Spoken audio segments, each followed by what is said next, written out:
that tournament. That was the story of the tournament. However, Chris Andersen, Green Red Devotion, another Open Series top 8 in an uncovered Standard Open. So Chris here this weekend on 3 copies of Hangerback Walker in the main deck.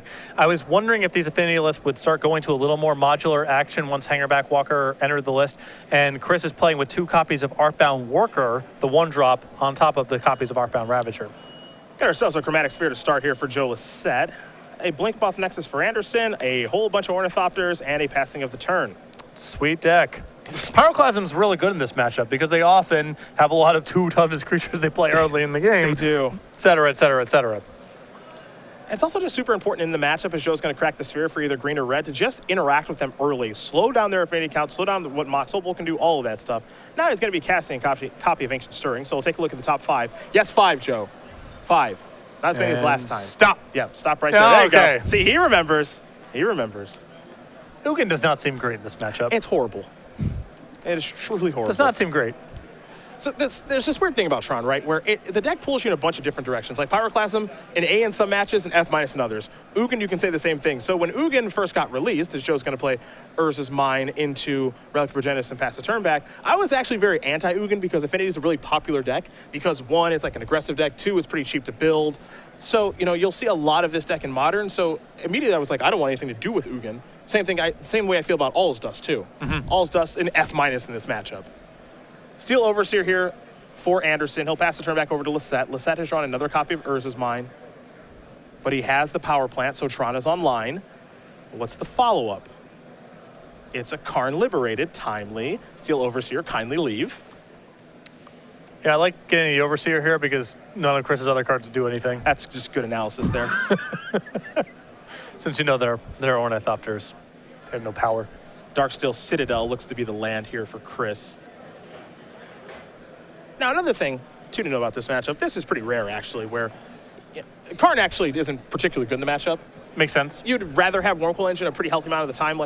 But situations can arise like this one where Karn actually is kind of like an A+ right now, if we're being honest. They've only got one thing going on. Yeah. They have, you know, a bunch of irrelevant creatures in cranial plating. Yep. Or they have Steel Overseer. And Karn can be very good. Not common, but it comes up. Yeah, it lined up pretty well here. Now, here's an Arcbound Ravager, and this is the card that can make Karn actually pretty bad because, you know, Karn wants to take down Arcbound Ravager. Arcbound Ravager can modular onto other things. But Lossett can simply pivot and say, okay, either Andersen needs to sacrifice a bunch of stuff to get Karn off the table this turn, or Lossett can simply untap and start plussing Karn. Andersen's down to 1 card in his hand. Chris is going to make his Ornithopter into a 4-power creature, get Karn off of the battlefield, lose some lands in the process, pass the turn back with a Vault Scourge and a Shrapnel Blast in hand. So we're going to head back Lossett's way. He's got Tron. He's got a Relic. He'll take a draw step here. A lot of good draws available here for Joe. A card like Oblivion Stone, another Karn. Looks like he has an Ancient Stirring. Looks like he has another Karn in hand. We're going on easy mode right now. That Ornithopter is probably going to have to leave, so that's going to get exiled. I mean, conceivably, Joe could have also just gotten the last card out of his hand there as well. Yeah. A lot of good routes. Oh, 2 cards in Chris's hand. Vault Scourge and Shrapnel Blast. And now Cranial Plating. That Spellskite is becoming more of a main deck card in Tron right now. And it does have some applications in the matchup. It's not huge or anything because having an 0-4 on the ground is not that big of a deal. But modular is something that can be redirected onto Spellskite. So that's nice. And then Shrapnel Blast, well, I'll take 2 instead of 5. Yeah, Chris going with a pretty burn-heavy approach here. 4 copies of Galvanic Blast and 4 copies of Shrapnel Blast in his list. Relic will activate. Looks like Ornithopter will be exiled.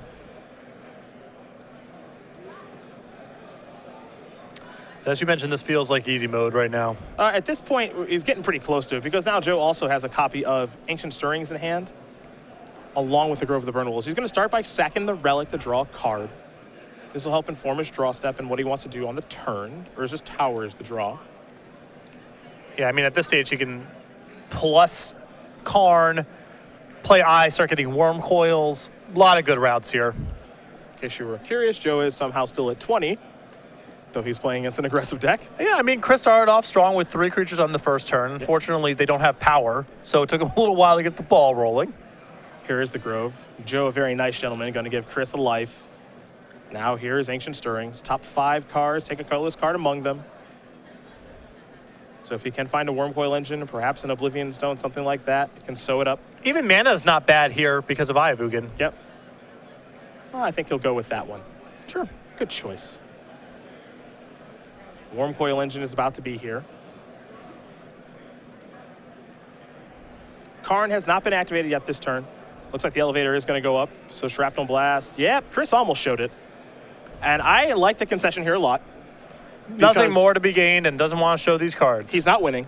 This game is over. You want to hide Shrapnel Blast as far as information is concerned because Joe may not play around it next game because you don't typically see Shrapnel Blast in Affinity in Modern. So Chris Andersen concedes game number 1. Joe Lossett up a game, Green Red Tron over Affinity, which means we're going to go to the sideboards. We're going to start with Andersen. He is a fan of the Gearpow Aether Grid as well. He's got 2 copies of that, 2 Spell Skies, a Nature's Claim, 3 Etch Champions, 2 Whip Flares, 2 Ancient Grudge, and 3 Spell Pierce. I think on the play, Chris can board in his copies of Spell Pierce if he wants them. Now, that card falls off a table once Lossett has assembled Tron. But Spell Pierce in the early game, disrupting his ability to find for land, cast cards like Sylvan Scrying and Ancient Stirrings and so forth, I think is good enough. Ancient Grudge is an option as it's disruptive early on in the game, but that card strikes me as being bad in a bunch of spots as well. So I don't know how much Chris is going to want to dilute his deck here. On the other side of things here for Joe, he's got 2 Thractus, 2 Spell Sky, a Relic Progenitus, 2 Crucible Worlds, 3 Nature's Claims, 3 Rending Volleys, a Fire Spout, and a Ghost Quarter. Seems pretty straightforward stuff to me. The 3 copies of Nature's Claim certainly coming in here. I think the additional copy of Fire Spout, and I don't mind having an extra copy of Ghost Quarter as fighting over Affinity's various Nexuses. An important part of the matchup as Tron can be soft to man lands at times. Oblivion Stone doesn't catch it. Karn's not great at answering them, and so I think the extra Ghost Quarter comes in. Probably not paired with the Crucible Worlds. I don't think it's that kind of matchup, but I'd want to have another copy just to draw. I definitely want another Ghost Quarter. Those Nature's Claims, as you did mention, as well, very useful. And Relic Progenitus is an easy one to sideboard out. Same can be said for Ugin the Spirit Dragon. Yep, easy enough. And I think the Thragtusk probably does not come in this matchup. I think Affinity is too good at attacking wide and flying, and it's slow and all that. But if Joe feels like Ugin and his relics are too bad and he doesn't have enough cards to bring in, we might see a Thragtusk or 2. Well, those are the options there for both players. They're shuffling up, getting ready to go. So we will very quickly talk about Next Level Magic, Next Level Deck Building, the Next Level Library by Patrick Chapin. Yeah, available here. We got the 2 books, Next Level Magic, which is a focus on playing the game, and Next Level Deck Building, much more of an emphasis on building decks. Players of all ability levels, if you're new to the game, if you're trying to get to the next level in your PTQ and Grand Prix grinds, both these books are excellent. They're available on paperbook and ebook right now at starcgames.com/nextlevel. The innovator. There's nothing he can't do. A writer. A music producer.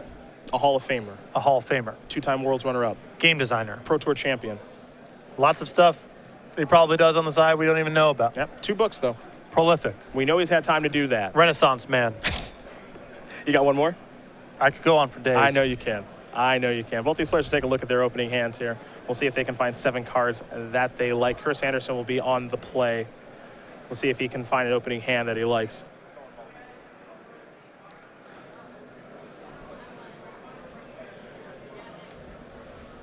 Looks like both players are happy. So it appears they are good to go. Let's see what Chris has here. Again, this matchup very swingy back and forth. It actually just puts the onus on both players to have really impressive starts because they can get up to starts that no one can catch up with, as we saw last game from Joe. This feels like the type of matchup where, in terms of percentages, it's very close, but usually one person is just blowing out the other. Yep. The games themselves don't look close, but in terms of percentage points, they're close to 50-50. Expedition map is where Lossett's going to start. Here's a Darksteel Citadel. This is a Cranial Plating. That is a Mox Opal. Equip the Worker, coming across here for a healthy amount of damage. It'll be 5. Solid start. Yep. Now for Lossett, you need a card like Pyroclasm. You need a card like Nature's Claim right away because getting Tron online might be a little bit too slow this game. We'll see. Although Pyroclasm is trouble because the card he has to be worried about here is Cranial Plating, Yep. and any replacement threat that Andersen finds, including the Nexus he has in play, well, the plating can just go there. Yeah, in situations like this, where Joe started off with an Urza's Power Plant, he has an Urza's Tower in hand, you know, you've got 2 avenues you can go. If you've got a card like Nature's Claim or Pyroclasm, that's one way you can go. Or you can just say, I'm just going to try to overpower you. Yeah, just rush to Tron. Yeah. A lot of this is going to depend on whether or not Lossett saw that Shrapnel Blast that Andersen almost discarded. I think if he knows about it, he's going to err on the side of caution, try to protect his life total, give up a little bit in terms of development. to keep himself out of burn range. And the other thing here, you see Joe's going to play Nature's Claim on the main phase. Chris will get his 4 life, all that good stuff. But Chris has another copy of Cranial Plating in hand. So, it wouldn't surprise me that Joe would be trying to play around a card like Spell Pierce right now, though he hasn't seen blue mana. Because Chris can now say, okay, I'll just Plating up again and attack you.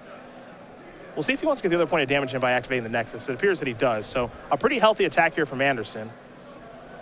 Looks like 7. Lossett's going to go down to 8. Andersen does have a copy of Shrapnel Blast and Steel Overseer in hand. He also has the Flyer out there and Blinkmoth Nexus hiding among the lands. As you mentioned earlier, very important for Tron to be interacting early in this matchup. Yes.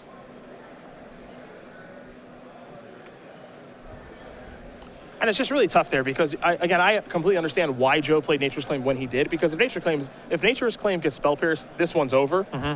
But he ends up taking a huge shot there because it wouldn't surprise you to see maybe Andersen say, I'll just play another Cranial Plating and put my worker attack, and then he just Nature's Claims the worker.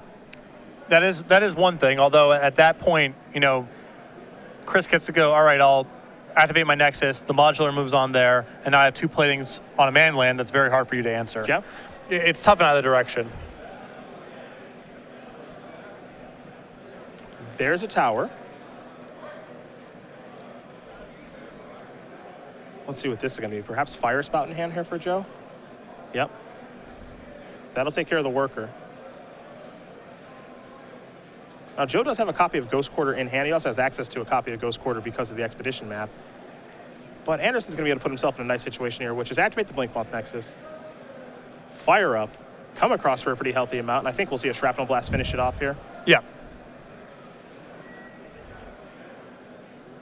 So 1, 2, 3, 4, 5, 6 points of damage. Lossette's going to go down to 2. Shrapnel Blast will take care of it. And we're going to get ready here for game number 3 as Chris Andersen ties it up against Joe Lossett. Affinity Green Red Shroud. Going to play a third game. I think you said it best, really. The games, when whoever wins, they're pretty lopsided. Yeah. I mean, Lossett had Nature's Claim, Fire Spout, and did not get to his 4th turn. So goes to show you how powerful Affinity is, especially in these kind of matchups that are mostly about speed. Cranial Plating, the most important card in the deck. I've always felt the deck is, there's Arcbound Ravager matchups that are about removal, and then there's Cranial Plating matchups that are about speed. This is definitely a Cranial Plating matchup. Not that Ravager's bad, Tron still has removal and sweepers, but Cranial Plating is Andersen's marquee card for this matchup. It's an A+. Yeah. So these players are going to shuffle up for game number 3. I'll tell you a little more about Chris Andersen, 25-year-old from Indianapolis, Indiana, who has decided he wants to go to the Players' Championship. And I'll tell you what, since he's come back this year, and I think about the first Open Series event that we had in Columbus, that, oddly enough, Joe Lossett won, Chris has been on a tear this year. Yeah, he is. He's a player who's gone through peaks and valleys with the amount that he's played Magic and his investment level and his quality of play. Right now, we're seeing him at his peak. He's been playing a lot, and his performance over the last couple of months, no one can argue with the results he's posting. Invitational top 8 during Season 1 of this year on the Open Series. 16 Open Series top 8s with 1 W. 9-time Hearthstone legend. I did not know that. I assume that's hard to accomplish? It takes a lot of time. It's tough to do skill-wise, and also is very time-consuming.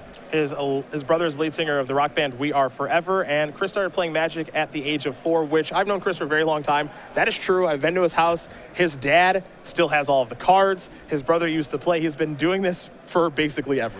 What's interesting is, I kind of got a sense of that when I had a conversation with Chris where he was very knowledgeable about alpha and beta cards, and he just seemed way too young for that. Yep. But he's been playing for about as long as I have. Yeah.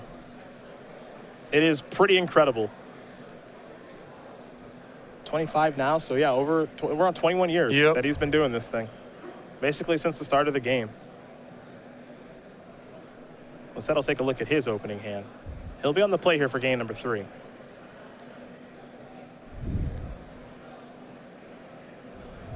It is a very swingy matchup. We saw Joe Lossett kick the crap out of Chris game 1, and Chris said, I can do that too to you. Yep. That's how this matchup goes. Joe's going to take a mulligan. Looks like Chris is going to keep. As far as Joe Lossett is concerned, the player from California, not close to here, Redlands to be exact, 36 years old, an invitational top 8 for him as well, 2014 season 1. Burn and Miracles were his weapons of choice back then. 17 Open Series top 8s with 5 wins, and as we oftentimes like to say, this is Legacy Specialist. Legacy Specialist, 4 of those in Standard. 4 Standard Open wins, 1 Legacy win with Miracles. Varsity rower in the University of Colorado, Star Wars fanatic, and he loves StarCraft 2, as oddly enough, most of our players in the Open Series do. Well, we got a lot of our high-profile players are either competitive athletes, either now or at one point in their time in their life, or they're very passionate about other esports. Yeah. Don't know if you saw ESPN.com hiring an esports coordinator. I saw that. Pretty cool stuff. Nurse's Mind is where Lossett's going to start. It's a chromatic sphere, and we are underway here in game number 3. Arcbound Ravager the draw here for Andersen. A Blink Moth Nexus into an Arcbound Worker. Pass the turn back over to Lossett. Lossett will take a draw step. Picked up a copy of Wormcoil Engine. Now, it looks like Lossett may have mulliganed himself into the Tron. Yeah, appears to be just lands and a Wormcoil Engine. There are worse starts. He'll just pass the turn back, not going to break the sphere, which I like because he's got no reason to just yet. He's already got Tron and Wormcoil. He's got a payoff. He'll need that sphere later. This is a Mox Opal. Cranial Plating is not going to be cast just yet. Just going to be a Steel Overseer. And now here's an attack for 1. Though the Mox Opal is online. Lossett will draw. Didn't get a great look at it. But with a mine and a power plant, needs tower to complete, and he does have tower in hand. So Tron is on. Sometimes Magic is a simple game. Here's a Wormcoil Engine. And Chris is definitely on a damage plan this game, not an infect plan. Now, with Ravager in hand, along with Steel Overseer, Andersen has a lot of routes to circumvent this Wormcoil Engine. Correct. Can go above it, can make attacking really challenging. There's another Glimmer Void. You see Chris's hand right now. Hangerback Walker, Arcbound Ravager, Spell Pierce, Shrapnel Blast. Pretty good hand. Feels like it might be a winning combination for him. Just got to figure out how to play it all.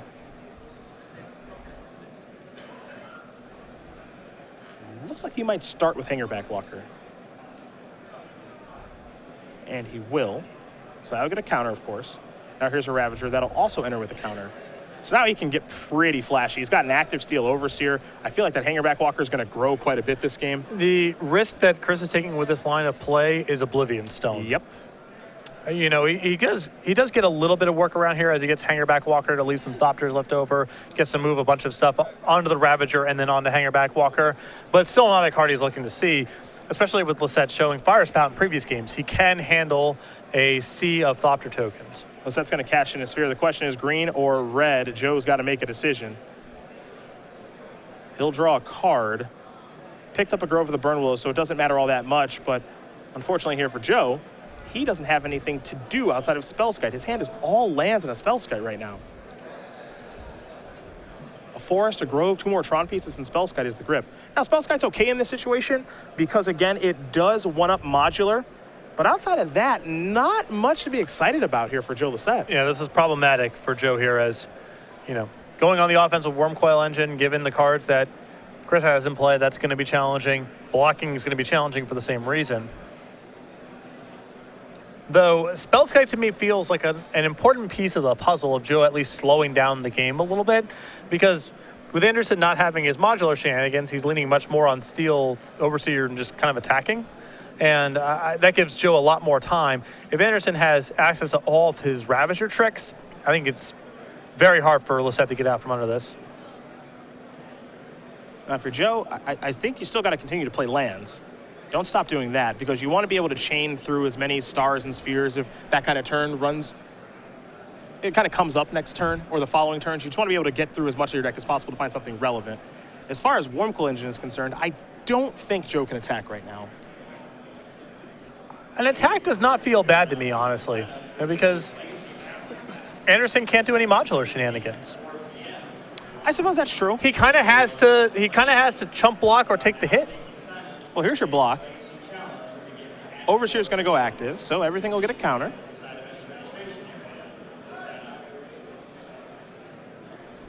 And now Arcbound Ravager is going to sacrifice.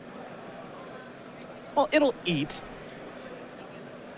the worker, so there'll be a modular trigger from the worker. And Joe's going to redirect that. So what Chris can do, this is important to note, is Chris just says, no, I'm not going to use modular. Yeah. That's it. Yeah, the trigger goes on the stack, and then when it resolves, you choose yes or no. Correct. So Joe has to say, redirect to Spellskite, and then Chris can go, okay, I'm not doing anything. Yep. Andersen will draw, picked up a copy of Darksteel Citadel. One thing to note, too, with Chris's board here, he does have that Blinkmoth Nexus down there. Yep. And he's going to activate Blinkmoth Nexus.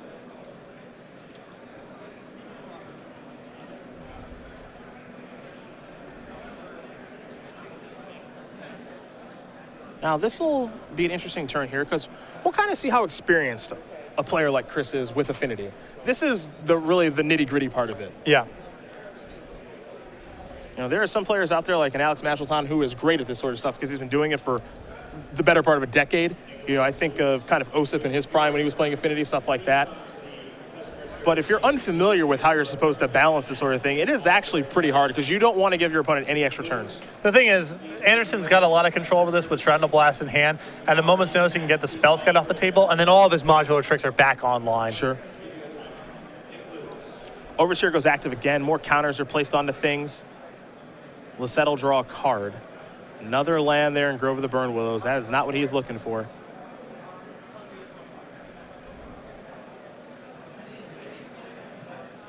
We may see Warcoil Engine come in again. But, you know, truthfully, it feels like a situation where I don't know if Warcoil Engine should be attacking or blocking, but it seems bad on both sides. Yeah, the problem now is if he makes an attack here, Chris has kind of reeled him in a little bit because then he gets to blow up the Spellskite if he wants to, and then he's got access to, all right, block with Hangerback Walker, sack it to Ravager, move these counters around, make a bunch of Thopters, et cetera, et cetera. And Joe with a handful of lands can't really do much about it. Looks like he might have Shrapnel Blast here.